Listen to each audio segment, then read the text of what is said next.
Hello, everyone, and welcome to our final, for now, episode in our protein series. This is the episode I have been promising since the first part in this series, and this is practical ways to get more protein in your diet. I am going to give you several ideas today, and most of these are in the protein prep playbook that I have put together, which is your guide to nourishing, protein-rich items that fit into your life. This answers the question, what kind of protein can I have? Now, obviously, this is not all-encompassing. There are so many ways to do this, but I wanted to provide the things to you that have been working for me. These are all things that I do in my rhythms, whether they are weekly rhythms or daily rhythms or anywhere in between. These are things that I have used that have really helped me increase my protein in a reasonable and appropriate way without totally going overboard and without feeling like I have to obsess over things.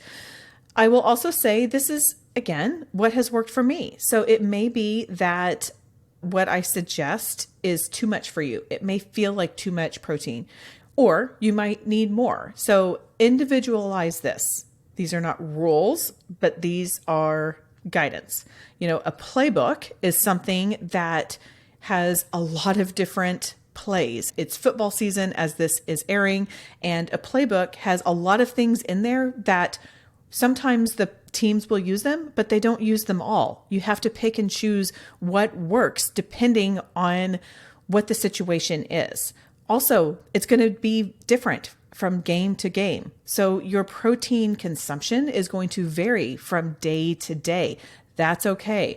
I certainly don't get the recommended protein that I was talking about on the last episode every day. And I don't expect that you will either. I mean, if you do, great, if it works, but if not, don't worry about it. I mentioned in an episode, a long time ago, and I don't remember what episode it was, but I said, focus on the trend, not the tenet. So it's what are you doing in general, not what do I do every single time that must be the way that it is. So none of that business. We're just looking at the trend.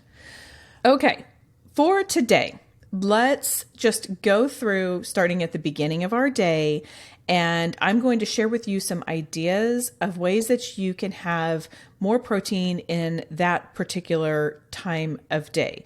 Many of these have recipes. When they do, they will be in the protein playbook. If they don't, then they're not. I mean, some of them are just ideas. Let's start with breakfast. The first thing I will say about breakfast is there is no rule that you have to have eggs or overnight oats for breakfast.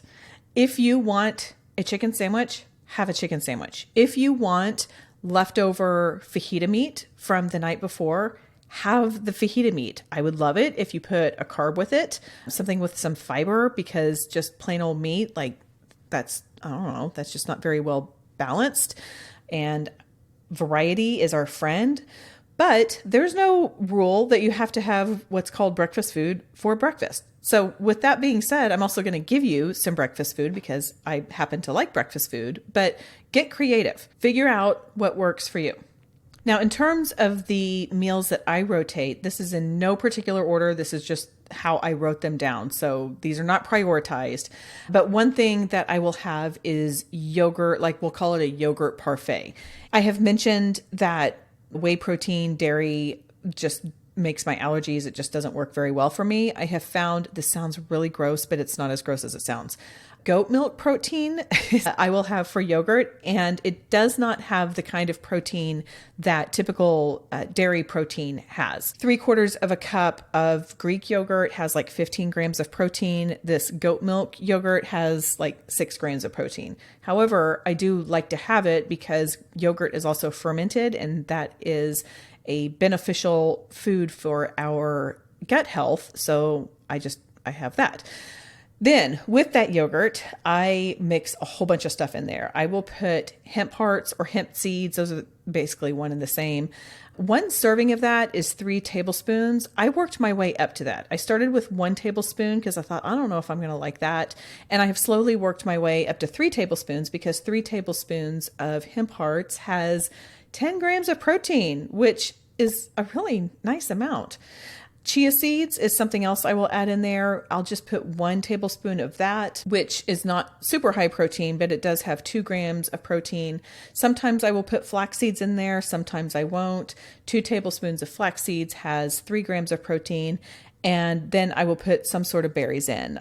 Most of the time I do frozen blueberries because I always keep an enormous bag of frozen blueberries in my freezer because that's just something my husband and I go through a lot. I will also add some honey. I don't know how much. It's probably half a tablespoon or so, but just to sweeten it up a little bit. But with that, you can get a decent amount of protein. We have talked earlier about having 20 to 40 grams of protein per meal, 3 to 4 times a day. For that meal, with the goat milk protein, we're on the lower end of that. We're probably more like 20 grams, but hey, it's good enough. Like it's just fine. If you are using or Greek yogurt with regular dairy, then you're going to have a lot more than that. So that's one thing I do. Another thing I will do is make an egg sandwich. If you are like me and you grew up going to McDonald's for a special Saturday breakfast with their parent, then you know these as Egg McMuffins, but I just call them egg sandwiches because I'm sure Egg McMuffin is trademarked or something, and I don't want to get in trouble for that. I will use whole wheat English muffins, 2 slices of Canadian bacon, and I will put those in the toaster oven. You will probably hear me talking about the toaster oven anytime I'm talking about kitchen stuff. It might be my most indispensable kitchen tool outside of like the refrigerator, freezer, and stovetop. I use my toaster oven all the time. I don't have a super fancy one. It just sits on my countertop, but I use it. I love it. When I toast my English muffins, I will also throw 2 pieces of Canadian bacon in there because Canadian bacon and other pork products will often pop in the microwave. And so I just like the way that it heats up. Then I will take a shallow bowl and spray it with some Pam, mix up 1 egg, maybe 2 if I'm like really hungry, and then microwave it. By the way, this is all in the protein playbook, so you don't have to write this down. And then I cook that, and then I layer the bottom of the English muffin, a piece of Canadian bacon, the egg, a piece of cheese, whatever kind you want. Sometimes I do Munster, sometimes I do provolone or Swiss, and sometimes I do American. And then did I already say the other piece of Canadian bacon? I can't remember, but put both pieces of Canadian bacon on there, and then your English muffin as well. That's a great high protein one. That'll stick with you for a while. Another thing I make is protein pancakes. These sound really weird, and I will tell you, these do not taste like IHOP pancakes. However, do they fuel me well and provide some protein and taste good when I add strawberries on it? Yes. So basically this is about a 1/4 cup or 1 scoop of vanilla protein powder. I shared the protein powder that I like in the last episode. You can go listen to that. 2 eggs beat up, 1 mashed banana. I have a dear friend who hates bananas. And so I just tell her that I will pray for her because she doesn't like bananas. She won't eat bananas for nothing. So if you don't like bananas, you can try this with applesauce. I have not yet tried it, but I feel like it would probably work close enough. And then if it gets really thick, depending on how you like your pancakes, you can add whatever kind of milk you like to thin it out, and then cook those in your griddle. For breakfast, you can also have a shake. I actually did an episode on my podcast called Lessons to My Teenage Self on building a shake. So if you want to go listen to that, you can. But here's the very basics of a shake. You're going to want some protein, you're going to want some carbs, and you're going to want a fat. If you can, add some bonus things in there like a vegetable base like spinach, beets, believe it or not. I do a lot of beets. It makes a really vibrant color, which is kind of fun. You can do some chia seeds, whatever. So I'll let you go listen in there. I do have a couple recipes in the playbook, so you can check that out.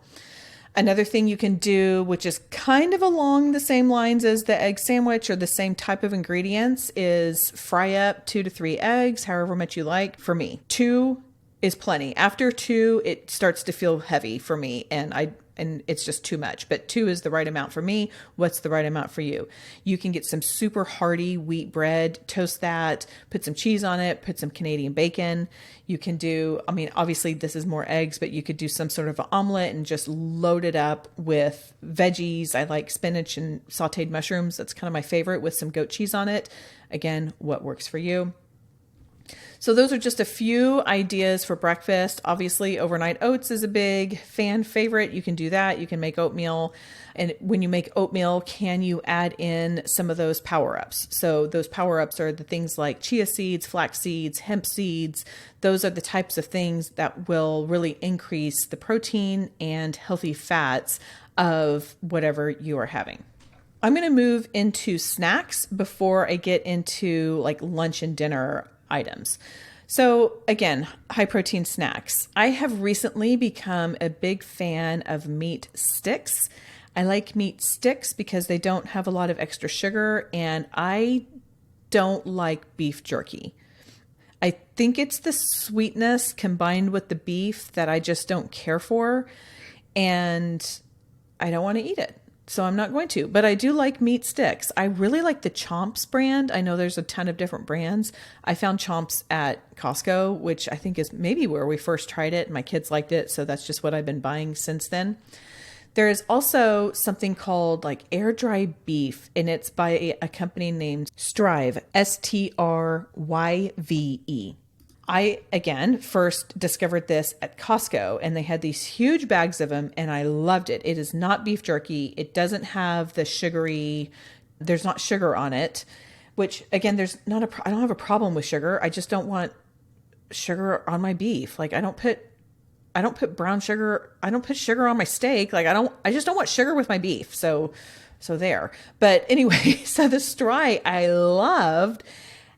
I still love. I found it at Costco, and then they broke my heart because now they don't sell it at Costco, and I have to get it at my regular grocery store, which is not as cost effective. This is not super cheap. I don't buy it a lot. I like to have it, but it is not the most inexpensive high protein snack. I've been known to have that same yogurt parfait for a snack. That's also a great one to have, a great snack to have. If you like tuna kind of makes my stomach not feel great, so I don't have it a lot. But gosh, I mean, grab a packet of tuna or a can of tuna and have some crackers with it. Bam. Easy, high quality protein. If you have some extra chicken breast, which is going to be a nice segue into my lunch and dinner items, then slice up a chicken breast, and then you can dip it in honey mustard or ranch dressing, or my people really like Chick-fil-A sauce. Side note, I went to our local Chick-fil-A and they had a backup, and I had gotten the 4-count chicken strips because that has like close to 40 grams of protein. And so it's a really great way of getting protein in for your lunch. They had all of these people like delivering, like coming out and handing the bags to the drive-through because it was just backed up. And so the owner happened to be the one who was carrying my bag, and he handed it to me. He said, "Amy?" And I said, "Yes." And he handed it to me, and he said, "Do you not want any Chick-fil-A sauce?" And I felt so bad. I said, "Believe it or not, I don't love it." And he was like, "Okay, that's fine."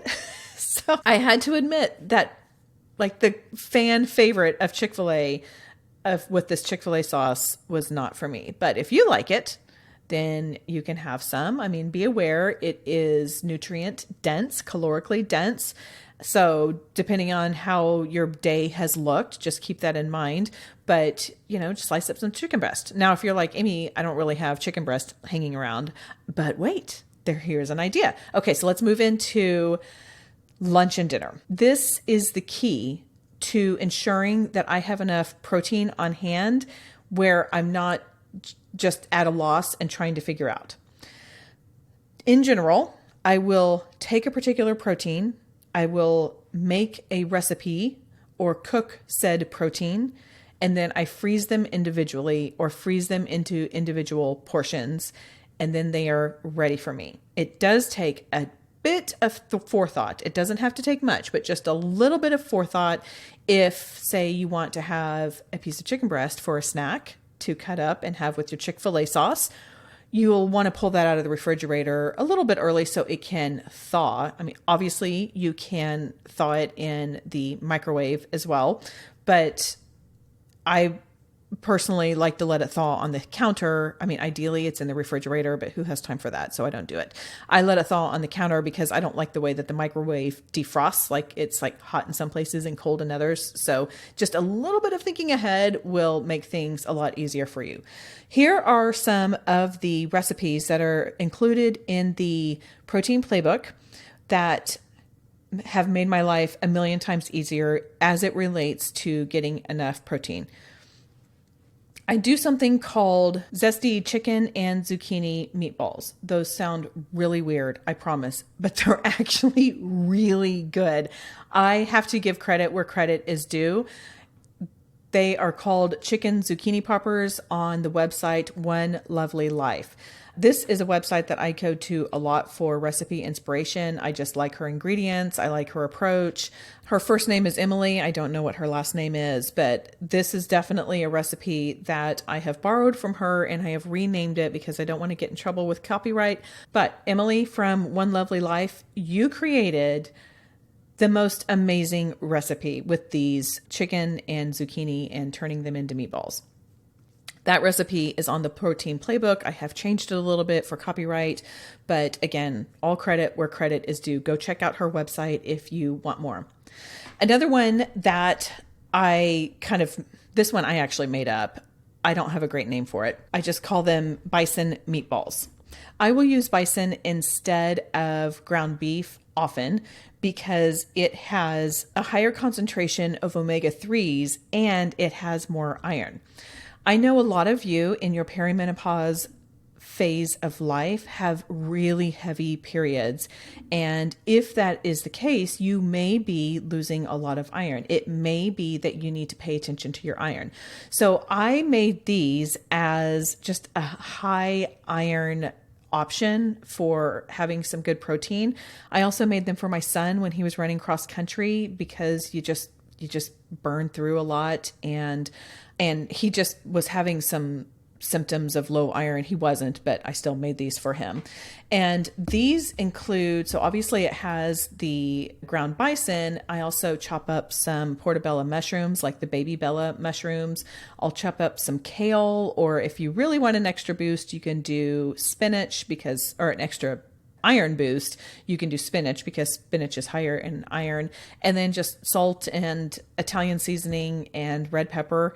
And then I make these also into meatballs. And just so you know, the very best investment I have made for making meatballs is getting a cookie scooper and using that, because then they come out even, which for all of you perfectionists, it's nice to have meatballs that are the same size. For the rest of us who don't care but want things simple, it helps them cook evenly. So that way you're not dealing with one huge meatball that's not cooked and then smaller one that's overcooked. So I do use a cookie scooper, 2 tablespoon one, because that way it is big enough. Another idea for, again, freezing, so making a big batch of these, and I don't know if I said that earlier, but I just make a huge batch of all of these. So I'll use like 3 pounds of whatever the protein is, and then I freeze them individually. This one is turkey burgers, and so I just use like 93% ground turkey. Again, I put the mushrooms in there. I love mushrooms, so anytime I can get mushrooms in, I will do that. I'll do some Parmesan cheese in there as well, an egg to kind of hold everything together, Italian seasoning, and then I make the turkey burger. And then what I will do is I'll get wax paper and cut them into like 4x4 squares and put them in between the patties so they can come out easily if you stack them up in the freezer. So I also give instructions in this free download that I have for you, and you can see what I do with that. Another thing I will do is, especially when these are on sale, I will get an enormous pack of chicken breasts. At my grocery store, every now and then they will have a 5-pound pack of chicken breast, and they're on sale. I don't remember how much they are off the top of my head, but it's a really good deal. So I'll get at least one, sometimes two of those. And then I get those enormous chicken breasts because it's way too much for me to have in one setting. I pound them down a bit and then I cut them in half. So then they turn into a more manageable size of breast, and that's more of one serving. We talked in the last episode about how one serving of high quality protein is generally like the size of the palm of your hand, like the size and thickness of it. So when I do that with the chicken, that's about what it gets to. So I know that that's about 4 ounces of protein, give or take a little bit.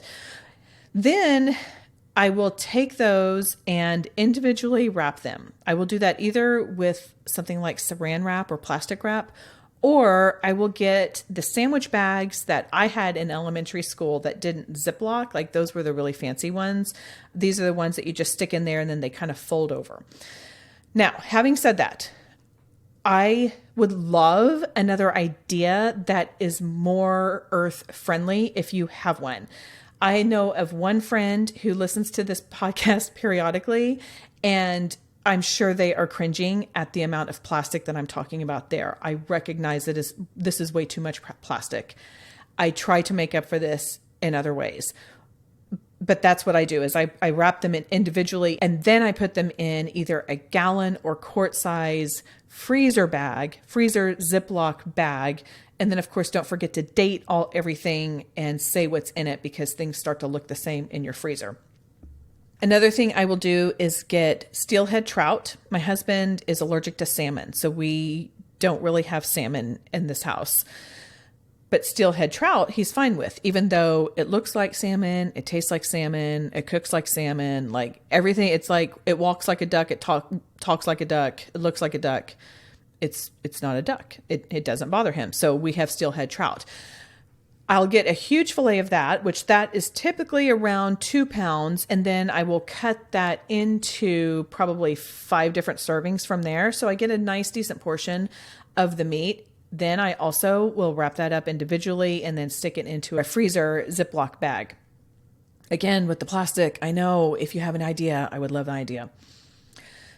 And then the final thing I'll do with protein is I will cook maybe some like top sirloin and grill it with some fajita seasoning.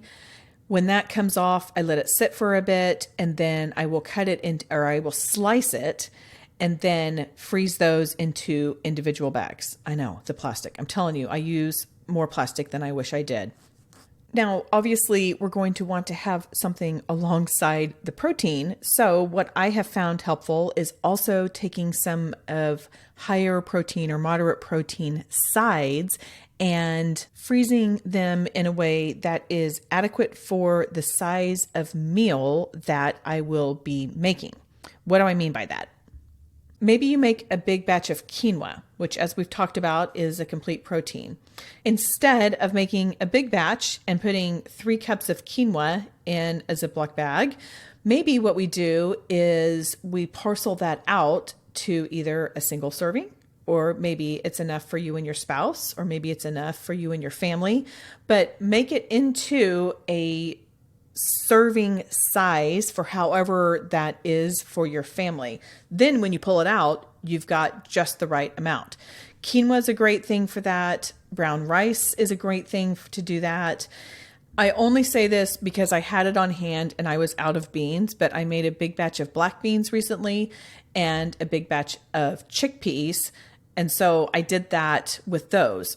I will not use an entire bag of black beans in my regular, whatever consumption, like whatever we do. But I will use about 1.5 cups of black beans for my husband and myself. So I put them in there individually. Again, I only mention that because that's something I did. Like I was out of all the cans of beans and I needed something and I happened to have some bags. So I made that. Let's be honest, most of us are just grabbing cans. Perfectly fine. That's all good. That just doesn't go within the scope of what we are talking about here, which is like batch prepping stuff and getting it ready in your freezer. If you are plant-based and you're feeling left out, I'm sorry I haven't given you a lot of options. However, I'm going to throw out some things that could be possibilities, and I'm going to let you do a little research on your own for that. So you can go to Pinterest with that. I will say AI, whatever your preferred AI provider is, whether it's ChatGPT, I like Claude.ai, Jasper, I think is another one, but you can just go say, hey, here's my ingredients. Can you help me make a plant-based meal from that? So explore, get creative, but here are some things that you could do from a plant-based perspective that you could batch make and freeze them as well. You could try like a lentil and vegetable soup. You could do some black bean patties, like instead of burgers or black bean burgers. You could make some chili, like a vegetarian chili for many of you. It's starting to get cooler. It's not going to be cool here and cool enough for soups and chilies in the next at least month, but that's definitely something that you can do. You can make some sort of plant-based casserole with brown rice or quinoa and just a whole bunch of vegetables. One thing to note about vegetables is when fresh vegetables are frozen, the cells kind of change, the cellular structure breaks down. That's why if you take like red bell peppers and cut them up and put in the freezer, when they come out, they're not crispy like they are if they're just in the refrigerator. So just be aware of that. I have made like chickpea cakes. Those have been pretty good, but explore some recipes there. I'm sorry those aren't in my playbook, but my goal was to provide you with things that I do on a regular basis, and I don't typically do that. So I hope that's not too disappointing for you. Remember, you can get this protein playbook at gracedhealth.com/protein-playbook. I will also have listed some of the higher protein plants in there to help give you a little bit of guidance. And finally, I just want to thank you once again for tuning in. As I gave the analogy at the beginning of this little 4-part series, it is a noisy, cacophonous world out there with all things wellness, but definitely with protein. The analogy I gave was if you were to walk into a room where there were a lot of people, there are a lot of voices out there. You've got to pick and choose the voices that make sense to you, who care about you in the way that you want to be cared about, who maybe have values. And I'm not talking about even like, I'm a Christian, you're a Christian. I'm talking about like, okay, what are my priorities in life? My priorities are my faith, my family. Like, I don't want to be spending a bunch of time in the kitchen at the expense of hanging out with my kids, that kind of thing. And so I encourage you to consider the voices that you're listening to. And if my voice is one of them, it is beyond humbling that you are listening to it. I truly and literally have prayed that this is a beneficial and helpful series for you that does not get into diet culture, but instead helps equip you with some knowledge of protein and why we need it and why we need it as we're getting older, and gives you a little bit of the back part. I know I got into the weeds some, but that way you can make decisions that are right for you. And you can tune out all of the other voices at the party. You can tune out all of the things in the Instagram feed or your TikTok feed that just maybe seem a little, let's just say off or confusing or rigid or strict. And instead make decisions that are best for you and your uniquely created body that God gave you. And finally, if you have found this 4-part series on protein helpful, would you do me a huge favor that costs you no money and about 30 seconds of time? Would you share one or all of the episodes with a friend or on your social media? That is always very helpful as well. Okay, that is all for today. Go out there and have a graced day.